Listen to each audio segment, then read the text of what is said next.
Hey guys, what's up? It is the one and only RJ21 here, and today I'm going to be recapping the finale of Big Brother 25. And before we get into that recap, I would just like to apologize for the lack of uploads.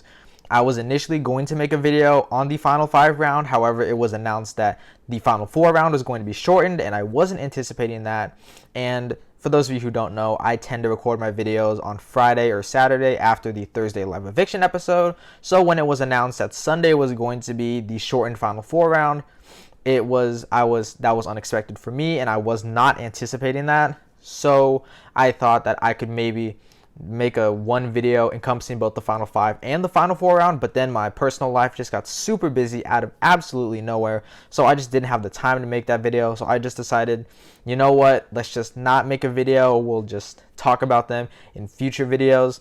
So I will be giving my thoughts on the evictions of the evicted house guests Suri and Felicia in my future videos, wrapping up my overall coverage of Big Brother 25. So I will be talking about Suri and Felicia in those future videos. But as it stands right now, let's get into the finale recap of Big Brother 25. The finale starts with part 1 of the final head of household with the swinging endurance comp, where they're on a disc and hanging onto a rope and they get swung into a wall. We actually haven't seen this HOH comp since Big Brother 17, so this is a really nice competition to see come back. And with Matt, Jag, and Bowie Jane all competing, it seemed to be pretty fair competition. Bowie Jane is the first person to drop, and Matt and Jag do end up lasting until nearly the 3-hour mark, where they decide that instead of going on any further, they decide who wins part 1 by rock, paper, scissors. Remember, this is for $750,000, and they're deciding who wins one of the most critical competitions of the season by rock, paper, scissors. Why? Just, it's horrible. Absolutely horrible, and it's almost like a mockery of what this show has become. But besides that, Jag and Bowie Jane face off against each other in part 2 of the final head of household, and it's the name that competition one, similar to the part 2 of the final HOH back in Big Brother 24, except this time they had to separate competitions based on which universe or multiverse they came from and what order they were played in. And it seemed like this was a pretty balanced comp. Even though there is a physical aspect, with like holding onto the zip line and going from station to station, even though there was that aspect of it, it seemed like the mental portion was the main contributor to what their times was. Were both Jag and Bowie Jane, two people who had been studying a pretty decent amount, both of them take over an hour to solve, and it seemed like it was a really difficult challenge. And I personally really like that. It really eliminated any sort of physical advantage Jag had over Bowie Jane. But ultimately, Jag wins with a time of a little over an hour, beating Bowie Jane's time of an hour and a half. Now, we get to part 3 of the final head of household, and it is the trivia questions about each of the evicted jurors. And Matt and Jag answer every single question exactly the same, even getting the same question wrong with the same answer. But ultimately, Jag wins the final head of household, winning his 10th competition, breaking the record for the most competitions won in a single season. At this point, I thought Jag was going to make the move. I thought he was going to be like Cody from Big Brother 22, where he was going to make this cutthroat decision to cut Matt at the very last second, despite Matt being the one to save Jag right at the end. Or despite Matt saving Jag earlier in the game, I thought Jag was going to turn it around and say that after I was evicted, I was loyal to nobody. So Matt, I vote to evict you. I thought it was going to be something brutal. I thought he was going to be like Cody from Big Brother 22. But instead, he was like Cody from Big Brother 16, where he took somebody who he knew was a blatant jury threat and would most likely beat him in a jury vote. He decides to basically just like give up his game for him and says loyalty over money, and takes Matt to the end, evicting Bowie Jane in 3rd place. I thought this was an absolutely crazy decision, because Jag could have secured the easiest win in Big Brother history against Bowie Jane, most likely winning in a 7-0 vote. So with Jag taking Matt to the end, it does prop up this storyline of like the Minutemen and Jag staying loyal and things like that. But at the end of the day, it just felt like Jag was throwing in the towel at the 11th hour, the penultimate like stage. I really thought Jag threw it. But as we'll see with the jury questions, I was proven wrong. Next up, we had the live jury questioning. Now, this segment is pretty boring as usual because the questions aren't that really deep and they don't really give that in-depth of answers. And I thought that the jury roundtable would provide that lack of context, or provide the context that we were lacking. And Dr. Will had praised it as being one of the best jury roundtables in recent years because they were arguing, they were fighting, they had contrasting opinions, and it seemed like everybody was like everyone had conflicting beliefs about who they thought should win. However, the edited finale does that jury roundtable no justice because it seems like very much of the same as what we've been seeing in recent years of them just going over pretty surface level highs and lows of each person's game, and it was kind of boring. And then we get to the jury questions of Matt and Jag, and I thought Matt put on one of the worst, and I mean like worst, jury questioning responses in like the history of Big Brother. Matt did reveal in Exit the Press that he didn't prepare for these questions, and these questions were softballs. They were just, what was your biggest move? How did you use your social game to progress yourself forward? You know, would you have cut Jag? Very easy questions he could have answered to prop up his game, but instead he just falls back into this whole, I was a loyal guy and I stayed loyal to the end and that was my game. And he even though like his answers were subpar, he continued to fumble over his words. He was like stumbling over what he was saying, and it almost felt like he didn't even know what he was saying himself. And that just ruined it even more. His jury chances, it just ruined what he was saying even more. Whereas with Jag, he was answering his questions very solidly, but most of it was BS. It was either over exaggerated and like hyperbolic, or it's just flat out wrong. So they were both answering poorly, but in like different ways. At least with Jag, he was answering with confidence. He had a certain tone to him, or at least a certain passion and emphasis behind his words that made you really believe what Jag was saying, even though we all know that Jag was lying through his teeth. Obviously, if like it's the jury questioning, you know, you need to get those jury votes somehow. So if you need to lie about some of the things you've done and the jury believes you, then go for it. But like from an outsider's perspective, he was like lying. And then we get to their jury speeches, and this is where I thought things turned around for Matt. I really thought that Matt had a great jury speech. He talked about playing this game with a disability and how even though he was deaf in a house full of whisperers, he still was able to make it all the way to the final four without ever being nominated. He talked about how Jag wouldn't be here if it wasn't for him, and he said that even if Jag wasn't still here, he would still make it to the end, and how he toned back his competition threat because he was pinned as a physical threat by Heisem in week 2 or week 1.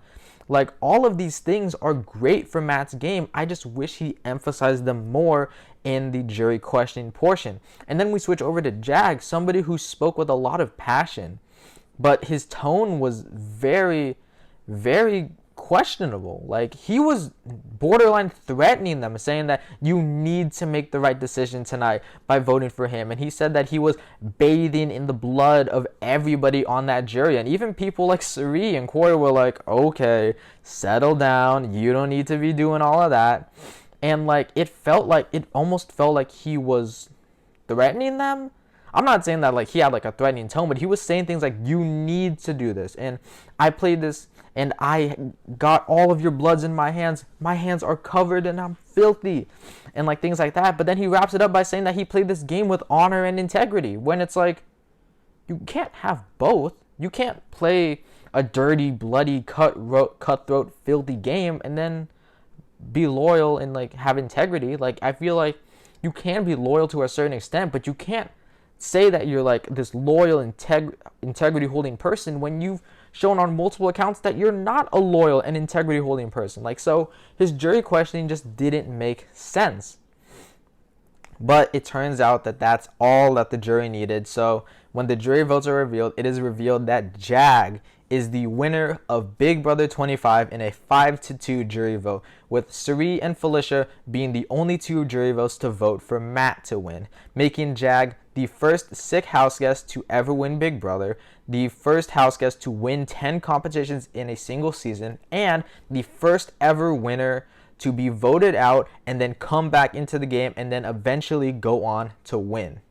I guess I should also take this time to cover the post-Jag announcement win of the finale, where they reveal America's favorite house guest. And going into it, I fully expected it to be Suri, Corey, and America, or maybe Suri, Corey, and Cameron. But the top three for America's favorite house guest ends up being Suri, which everyone expected, Matt, which is also understandable, and then Cameron. Who was voting for Cameron? I know the edit propped Cameron up as this big underdog figure, but for him to be in the top three for America's favorite house guest was crazy. And then, wouldn't you know it, Cameron wins America's favorite house guest. I don't know who was responsible for this, but whoever is responsible for this needs to take accountability, because there is no world in which Cameron should have won America's favorite house guest. I think some of his actions, obviously like the edit and the live feeds are separate from one another, but you can't, and while the edit of him was good and how he was portrayed as this likable underdog, you can't ignore his very distasteful and downright disrespectful actions on the live feeds.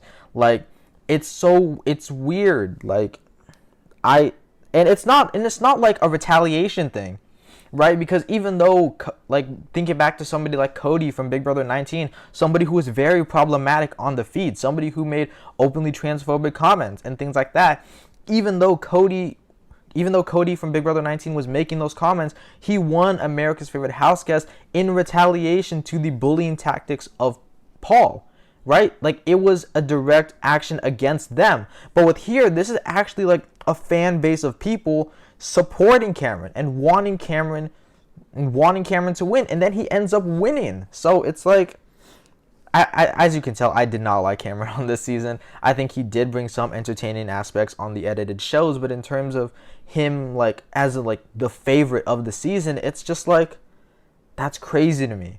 I'm almost at a loss for words.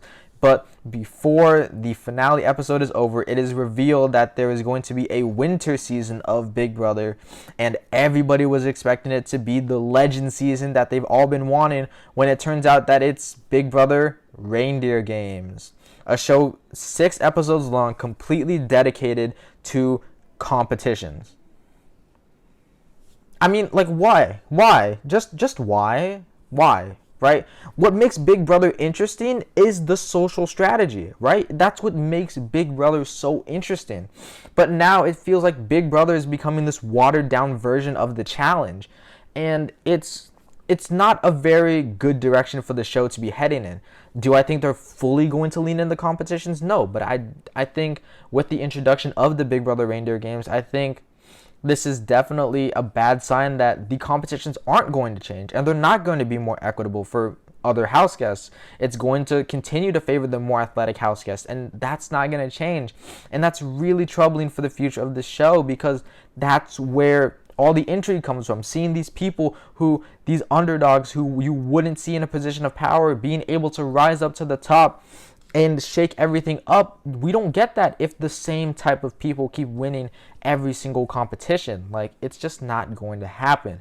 So the announcement of the Reindeer Games was really disappointing, and for that to be the closing remarks of Big Brother 25 was kind of disappointing, but that is how they ended the finale. Now let's talk about the final 3. In third place, we have Bowie Jane. And in all honesty, my opinion on Bowie Jane really soured after the double eviction. Her choosing to stay loyal to Matt and Jag instead of making a power move against Matt and Jag really,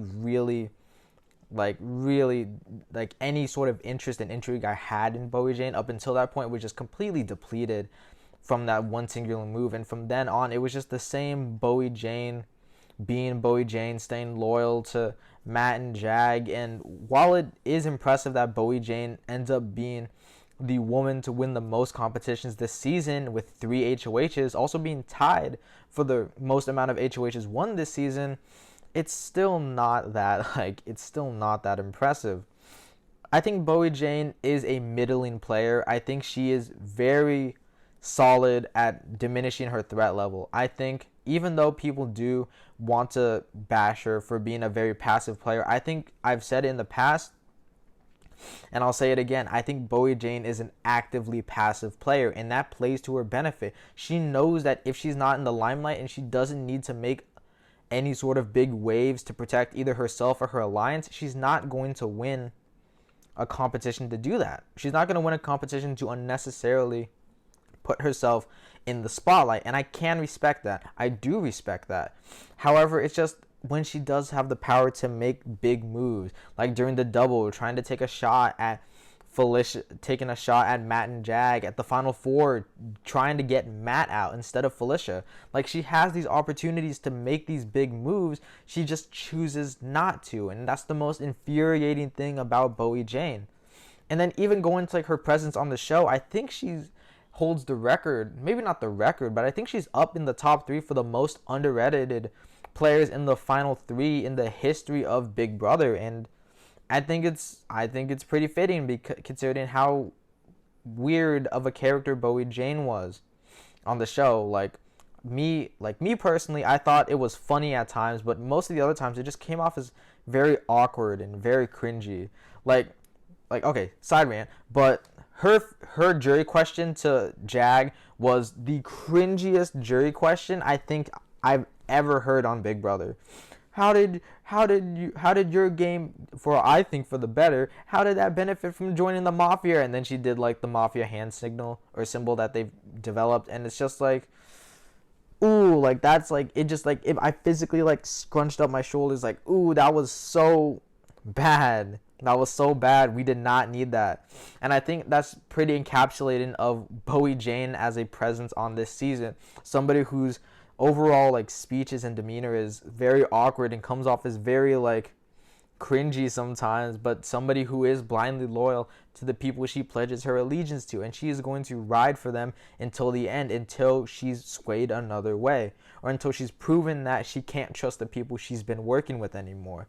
And I think that's just a testament to Bowie Jane as a player and as a personality on the show. And with all of that in mind, she is ending up here at number 3. Now at number 2, I have the runner-up in Matt. And I think Matt played the best game this season, straight up. I think he socially dominated this game in a way that I don't think any man has socially dominated in recent Big Brother history. I think the closest I can remember is maybe Enzo on Big Brother 22, but the difference is that Matt was actually translating his tight social bonds into true game relationships. Like, he was taking these personal relationships he was building and then evolving that into gameplay and strategy. And I think that's impressive.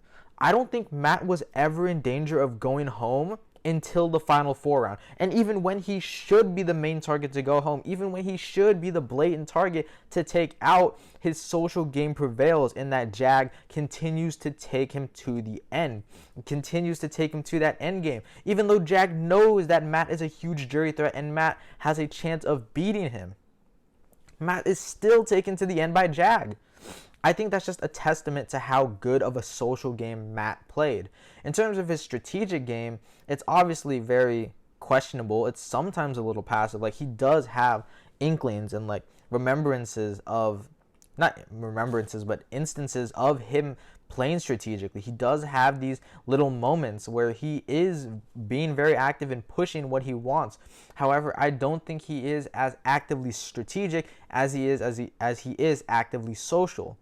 And I think that's the biggest like difference in Matt's game, is between his social game and his strategic game. He's definitely a more social player. He thrives in the social game. The way he was able to just build bonds with people naturally, to the point where people genuinely wanted to take him to the end despite him being the hugest jury threat. I think after the Riley eviction, Matt's game like kicks up tenfold, where he's able to play nearly every side of the house. He has people like Suri, really Suri, Jared, who really want to work with him. He then has like the original handful in Blue and Jag. He even picks up Corey in America later down in the road. And the people he doesn't see himself working with or doesn't work with at all, he takes them out. It's very impressive gameplay on Matt's end. It's just, I'll say it again, it's just a testament to how good of a social player he is. I think what ultimately sunk his game is the final 5 round, which was really bad. I mean, unless he put up Bowie Jane and Jag and then sent Bowie Jane home, there was just no way he wasn't going to send home a weak target in either Felicia or Suri. So that's really bad. And then at the final 4, he's almost taken out, which to be fair, he did save himself, which is good for his game, but obviously he does have those pitfalls. I think he is a really good Big Brother player. I think he is probably, if he were to come back for a future season, I do see him having a very repeatable game. I do see him as somebody who probably is going to be able to replicate that same strategy of just genuinely building bonds with a lot of the house and all of them treating him as this very likable presence where he's like, where they just really trust him and they want to take him to the end, where they're saying Matt's a really good guy, we need to take him to the end. Now, in terms of him like as a person and like his presence on the show, it really soured. It really soured in that end game. When he was in power with the mafia, my opinion on him really soured, and I think I'll get more into that in a future video I do on Big Brother 25. But overall, Matt's presence on the show in terms of his strategy was top notch. I think he played one of, if not the best games on this season, and I think he should have won that jury vote, but obviously he did not. He lost the jury vote partially because of how poor his jury question and jury answers were. But with all of that in mind, Matt ends up here at number 2. Now at number 1, the winner of Big Brother 25, we have Jag. And I almost picked Jag as my preseason winner pick. And after week 4, I thought he had no chance of winning this game. Because Jag is such a high variance player, in all honesty. He is really dependent on like the people he's working with when making the right moves. In the beginning portion of the game, when he was working closely with Riley and Blue, he was making some of the worst strategic decisions like ever. He was way too active in trying to keep Riley in the game, and that ultimately put a target on his back. He was passive when Cameron won HOH and Cameron told him like, hey, you're going on the block and you're my target, and Jag's like, dang, that sucks, I hope I can win veto, and then goes home despite him having so much information to benefit. He has so much information to save himself, yet he just doesn't do so. It's just like Jag is such like a questionable player. He's such a questionable presence, and it's just like, why? Like, just why? It's like so infuriating seeing him like after he gets saved, he has so many opportunities to improve his game, but then he just continues to make poor decision after poor decision. And he does pick up his game in the middle portion during around the Cameron HOH and the double eviction. He really does like transcend himself into a power position where he essentially never loses control, but that's mostly due to his comp wins. And even when he was winning competitions, he was making really poor strategic and social decisions. His jury management was so bad. His jury management was abysmal. It was like Big Brother 19 Paul levels of bad. So I don't know how the jury was able to rationalize that Jag should have won over Matt, but obviously something in the jury turned them over from Matt to Jag, and that is to no avail of Jag on his own. There is nothing Jag did in the game to turn the jury from Matt to Jag. Jag didn't do anything. His goodbye messages were just him being like, I got you out, your blood is on my hands, I hope you can respect it, I love you, Like, it's the very generic cookie cutter goodbye messages people try and give to build good favor or curry good favor. Carrie, like, accumulate. I think it's accumulate. To accumulate good favor. Like, it's just, it's Jag's win is so, it's the biggest, like, asterisk you can put for it. Despite the fact that he was voted out unanimously pre-jury, like, even, like, besides that, put that aside, whatever, the game he played outside of that was very bad. His strategic decisions he was making at certain points in the game was just so, like, infuriating to just watch unfold, and for him to come out of those moves in a better position despite his poor play was, like, so, like, how is this happening? How does he keep winning? Literally, both, like, socially, strategically, and physically. He just kept winning everything. It's like, okay, I feel like Jag was gaining respect in the jury because of him winning competitions. I feel like if he wasn't winning these competitions, he wouldn't gain that respect. And Jag may be a good competitor, but I really don't see it. I really don't. In terms of the game he played, it was so high variance. It was very middling. In terms of him as a player or a person, that's obviously I'm going to obviously save that for for a future video I make, wrapping up the Big Brother 25 content. I like Jag. Like, as a person, I liked him, but, like, I'll go more in depth on that in a future thing. But in terms of the game he played, it's infuriating, like, at best, and it's downright abysmal at worst. But I do have to give my flowers. He was able to convince the jury to a certain extent that he did deserve to win. I can't take away his title. I don't think anybody should take away his title. Him being the first Sikh player to ever not only go on to the show, but to go on and win, that is obviously a huge landmark for the show, and it is a huge achievement for Jag, and I am so proud of him for being able to accomplish that, both for himself, for his family, and his overall community. I'm really happy for him to be able to do that, and with all of that in mind, he ends up being here at number 1. Overall, this season was a mixed bag. It had such a good opening. That first, like, 5-6 weeks of the game were incredible.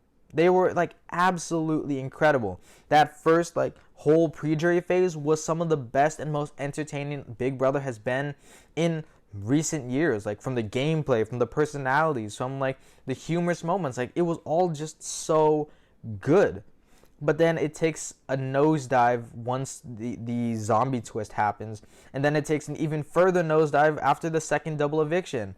So I think it's like, it's a season, it's like that meme of the horse that's beautifully drawn in the beginning, but by the time it gets to the end, it's like that really poorly drawn scribble. I think that's like the perfect example of what this season is like. It had such a strong opening, but then just continued to lose steam as the season progressed to the point where the ending felt unsatisfactory, right?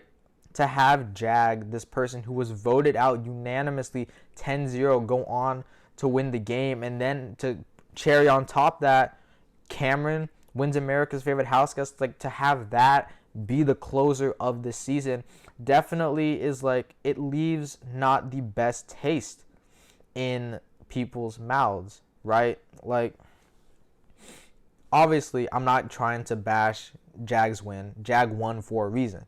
I'm not trying to take that away from him. But for the season to just end the way it did, it was so disappointing because it had so much potential in the beginning, and it could have been a top tier season. I think if we took just that pre-jury phase alone, that easily skyrockets it to a top 10, possibly even a top 5 season of Big Brother.